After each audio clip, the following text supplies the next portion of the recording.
এমনকি আমার সন্তান ক্যান্সার হয়ে অসুস্থ হয়ে বিছানায় ছিল, তাও আমাদের কোনো একটুখানি হেল্প করে নাই। এখন আমাদের এই বয়সে আসার কোনো প্রয়োজন ছিল না। আমাদের দেওয়ালে থেকে গেছে, এখন জানছি গোপন হচ্ছে ওনারা সম্পত্তি বিক্রি করছে। আরে তোরা খাচ্ছিস কা, আমার বিক্রি করবি কেন? আমার ভাইদের জন্য আমরা এখানে আসছি। ডিপজল মনোরঞ্জন ডিপজল খলনায়ক, ওরা আমাদের পৈতৃক সম্পত্তি, আমার বাবা মারা গেছে 40 বছর। এই 40 বছরের মধ্যে আমাদের কোনো খোঁজ খবর নেয়, আর আমরা যে অফার দিচ্ছি ওদের তাও আমাদের মানে নেই। আমার 40 বছর ধরে আমাদের ঘুরাচ্ছে, আজ না কাল করতে করতে এখন আমরা আদালতের কাছে গেছি। আদালত আমাদের রায় দিয়েছে, আমরা এখন আবার মিডিয়ার সামনে আসছি।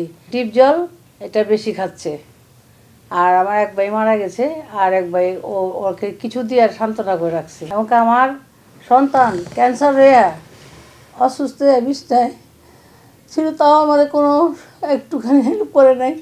এখন আমাদের এই বয়সে আসার কোনো প্রয়োজন ছিল না। তো আমরা এখন খুব আমাদের দেওয়ালে থেকে গেছে, এখন জানছি গোপন হচ্ছে ওনারা সম্পত্তি বিক্রি করছে। আরে তোরা খাচ্ছিস কা, আমার বিক্রি করবি কেন? তাহলে বিক্রি যখন করবি না আমাদের অধিকার দিয়ে দে।